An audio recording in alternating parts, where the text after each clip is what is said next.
I'm not saying that when we walk through the city every single day, there's like a yellow brick road and rainbows are popping out of all of the businesses.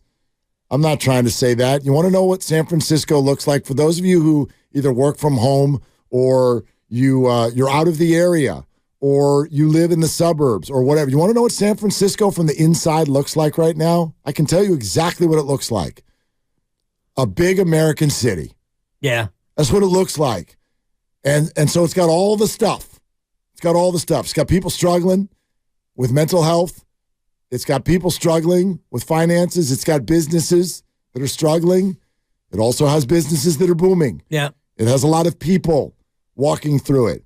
It has traffic. It's got a lot of positive. It's got a lot of negative. Welcome to being one of all of the cities in America.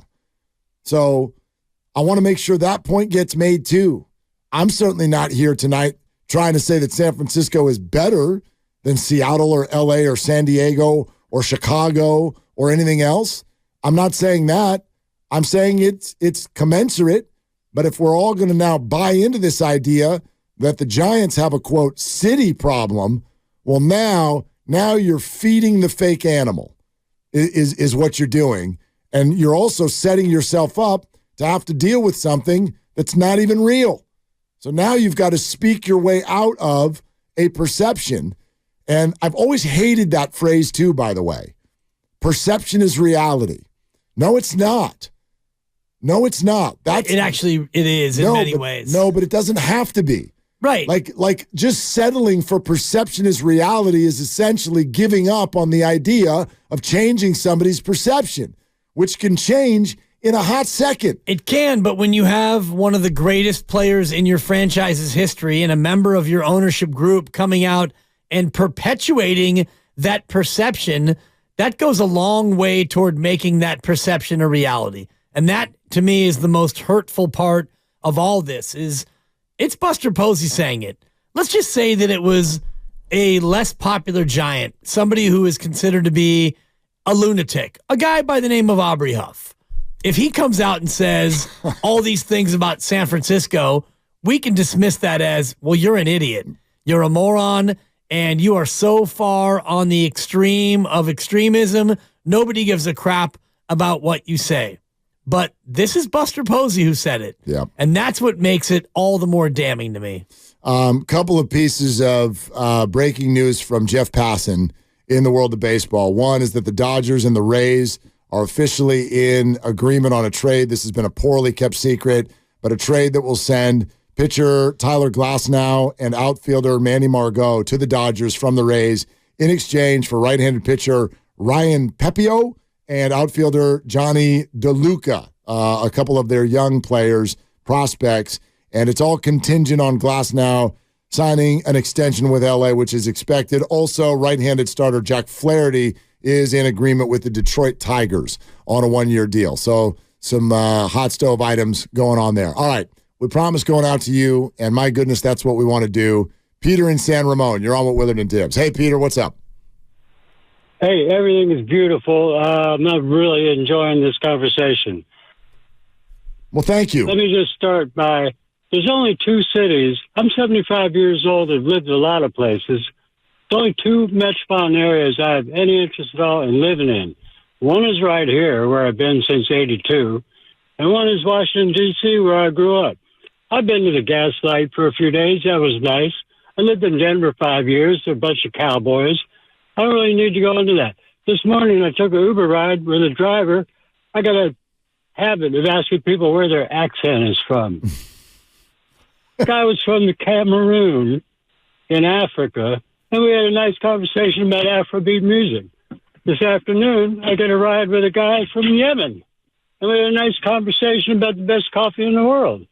There's no place else I'd rather live than here or D.C., and part of it is international, cosmopolitan, worldwide reality. The rest of the country got no idea what's really going on in the world. Thanks, guys. Peter, Thank you. The rare Cameroon-Yemen double dip in the Uber. Yeah. The Cameroon-Yemen double dip is rare. But to his point, You can find that here in San Francisco. Yes, you can. A city of great diversity. And it's an international city. And, you talk to one guy about African music and you talk to another guy about best coffee in the world. That's an encapsulation sensation of what you can find here in San Francisco. Cha-ching! What a weird give up, too. Just think about this now. You're the San Francisco flipping Giants. Your roster is not where it needs to be. Nobody will dispute that. So, again, the baseball part of the hesitation of a major free agent, fine. I totally get that. But you've got all the money in the world to offer, and you're going to tell me that you have a hard time. You have a hard time looking at a free agent and his family in the eye and explaining to them how they could live here. And when I say here, I mean the Bay Area as a whole. You're going to tell me that you can't speak to this place? Honestly, that's wild. What an unbelievable give up. Like, yeah, San Francisco, what the hell am I going to do? Homelessness and crime. That's it. The Tigers just signed someone. Have you ever been to Detroit? Their windows have been boarded up for 25 years. Downtown's on the rise, Mark. It's come a long way. It's been a long time. Yeah. Last time I was there was for the Super Bowl between the Steelers and the Seahawks, and the whole city was boarded up. Yeah. And it was 2 degrees. You and I were there for the Final Four back in 2007 or 8. Was that Detroit? I thought that was Atlanta. I thought we were there for both. We were in Atlanta. It was Atlanta, Detroit. There was an Indy in there as well. I do know that when I went to Detroit, my hotel room got burglarized. I mean, what are we talking about here? Right. Yeah, there are problems. And the Giants just fed one of them and made it bigger. Let's go to Bjorn in Palo Alto. Hey, Bjorn. Hey there, guys. What's up? Not much. First, I would just say, just real lightly, I think we could probably take it easy a little bit on Buster. Let's give him a year in the front office, and he'll probably figure out how to avoid sound bites like this. Well, yeah, Bjorn, I think that's fair. I don't want to cut you off. I'm going to let you say everything you want to say. I'm not, livid with Buster Posey. I know some of the callers have said that.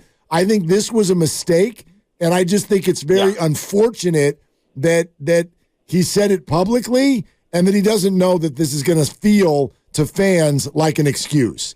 But I take his comment at face value as if to say, I'm sure he is hearing that. I just wish he took that and said, okay, it's my job to help try to change their mind. Go ahead, Bjorn. 100%. I'm hoping that he can take this as a learning experience. And that, I think to some degree it might be incumbent upon the Giants and maybe other Bay Area franchises as well to recognize that this is a perception that's held by the outside world about our space here. And when we're offering 10 years and $700 million to a guy, it's not just hey, we're going to hang banners for you, that will matter to, people a couple of decades down the road. You're also going to be a big part of turning around this really exciting time for our area. And, I'm not sure how to do that. But I think that could be a selling point for the Giants and for other franchises here. That you're not just going to win on the field or on the court, but you're also going to really make a difference in the lives of the people here. You can be a community participation sensation. Nice, Bjorn. Well done. That's a good job, Bjorn. It really is. Steph has his Eat, Learn, Play organization that I think is amazing. And a selling point to a Shohei could be you're not just going to excel on the baseball field. You're going to excel in the lives of the Bay Area people, especially the people who need the help from you the most. Yeah, Bjorn, you know what? Thank you. I wonder about that because the Giants sort of publicly stated that their pitch to Shohei was going to be less about, oh, this place would be great for you, and it's more about, boy, you'd be great for this place. And that feels like a lot. That feels like a lot of pressure to look at a free agent and be like, yeah, I know you're here for money and you'd like a nice place to live, but boy, you could change this city. I don't know. Do people want that? Does Shohei want to change the city? Does he want to be the savior?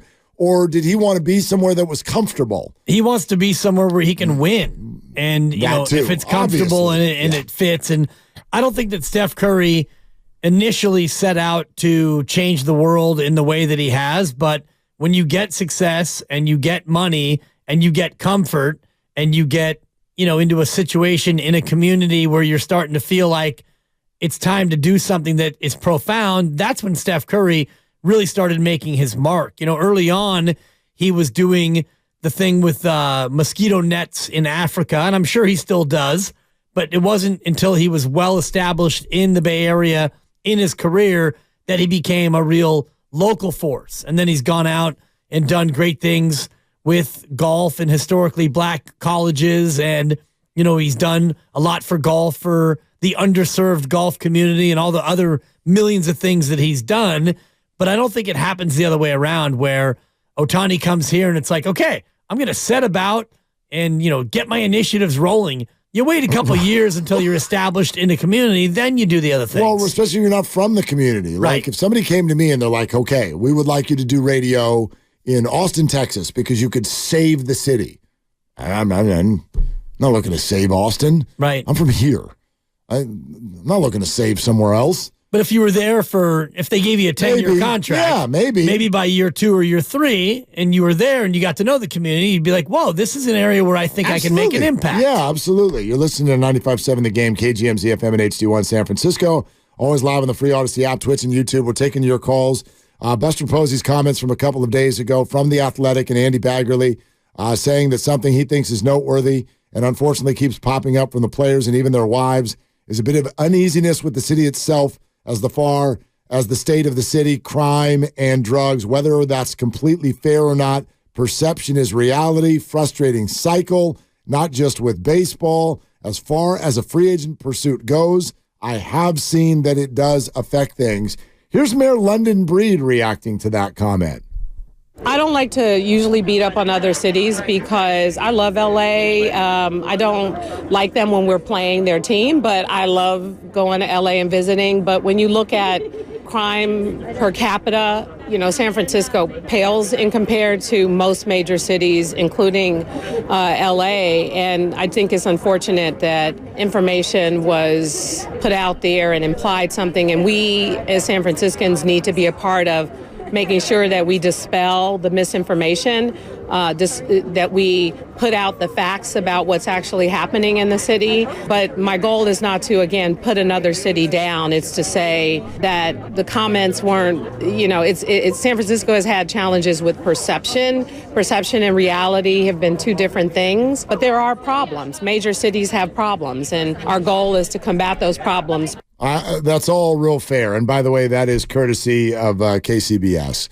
Those comments from San Francisco Mayor London Breed. Yes, and if you look at any of the major cities, you're going to find a variety of major crimes and, cities that have higher crime rates, and different crimes are committed in different cities based on the breakdown. And I don't think that you look at any of these situations in terms of sports and find very often athletes who don't want to go somewhere because of crime rates. I think it's more likely that you would not go somewhere because of tax rates as opposed to crime rates. Or, some athletes have talked about the political leanings of a place as a reason why you wouldn't want to go there. And again, though, that's usually like 5th or 6th on a list. It's money, it's competitiveness, it's front office and managerial, it's teammates, ballpark, then taxes, political, crime rates, and the rest of it. Right. And mentally struggling people down the street from the ballpark. Like, honestly, That's stopping people from signing with the Giants because someone's got a sandwich board a block away? Come on. Connor and San Leandro. Hey, Connor, what's up? Hey, guys. The Giants are well known for having a very high ratio of coaches to players. And I think we need to deploy that with respect to communication professionals and members of ownership in the front office. Like, not just one is going to get this done. The notion that we're dispelling misinformation about San Francisco, or the fact that the fans feel the need to defend this incredible city and region at a time when Yamamoto is unsigned, makes what Buster Posey did the communications equivalent of a noble tiger. It's when you have no outs, you have bases loaded, and your team is incapable of getting an easy run. That's exactly what he did. Think about it. We didn't sign Shohei Ohtani. Fine. We got a nice signing. Our GM even got to spike the football against the Arson Judge stuff. And then everyone in the Bay would have been distracted by this because of Draymond Green and his Mortal Kombat moves. And we could have faded into the weekend and no one would have thought anything negative about our team while we would have continued to pursue folks like Yamamoto, a pitcher when we have a far fence. And instead, Buster Posey decides to lick his hand and stick it on the third rail of local government politics. I know what I'll do. I'll pit everyone who loves this city against the wives of potential free agents while Yamamoto and other folks like him are unsigned. I don't think we should go easy on Buster at all. I don't think Buster should go easy on Buster. I think he should recognize what he did, take accountability for it, or someone should talk to him, like Patrick Ewing is known for talking to those college basketball players for their bad shots. Did you practice that shot? Like, what was it that you thought that you were trying to do by sparking this political conversation so that all of us are now debating about politics instead of how to get the next free agent? It really feels like he snatched defeat from the jaws of victory. Rack him. Boom. That's a good call. That was a really good call. And I had never heard the expression noble tiger before. No. Had you? That's going to be the name of my fantasy team next year. It's an acronym. It's an acronym for no outs, bases loaded, ending with team incapable of getting easy run. I had never heard of noble tiger. Me neither. And I had to Google the Giants are really good at it. That's why they wear orange and black, apparently. There was about 5 or 6 rat-a-tats in that call. Really good. Really good. Nice job, Connor. Yeah. I'm kind of agreeing with him in terms of the Buster angle, and I'm not trying to go all in and say Buster must go, but this is the biggest mistake that Buster Posey's ever made as a Giant. I agree.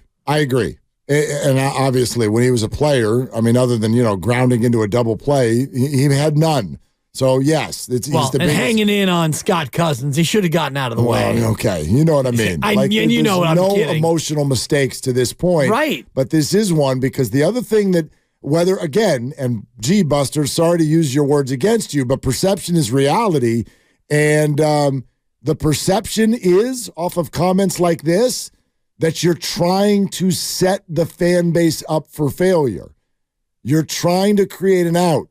You're trying to explain before you don't get Yamamoto why you're not getting Yamamoto. And there's 2 things on that. Number 1, there's absolutely no reason with the power of your organization in this city. There is no reason with the financials that you guys have that you should not be able to go out and get free agents. Number 1, there's no reason. But number 2, even if there was, sorry, you've joined the team at a time when the fan base is not going to give you that out. They're just not. There's not going to be any points for second place. Shout out Top Gun. You're not going to be able to do it. If you don't, you're not going to get them all. If you don't go get Yamamoto, fine, go get Snell, fine, go get Montgomery, whatever. It's not like we're going to hold feet to the fire of you need to get every free agent. But if you think that you're going to be able to get to April and have a week off season again, and anybody in this fan base will say, well, homelessness. What are you going to do? The city, Mark. No one's going to say it. So there's no point. Like, I'm racking my brain right now trying to figure out why Buster would say this publicly. Because if you think anybody's going to have sympathy, if you think that anybody's going to accept that as an excuse, you are mistaken. Right. And it's not like this, even if you think that this is the case, it's not like the city suddenly has this problem if you think that it's a problem. This didn't happen overnight. San Francisco has had homelessness for the better part of, forever. As long as there have been unhoused people, San Francisco has had unhoused people. If you want to go back to the 60s, when Haight-Ashbury was the hot spot and you had people camping in Golden Gate Park. Well, those people were unhoused, and that's 60 years ago. So this is not a new problem. To come out now after just one free agent miss and have this comment be on the record, and you're Buster Posey.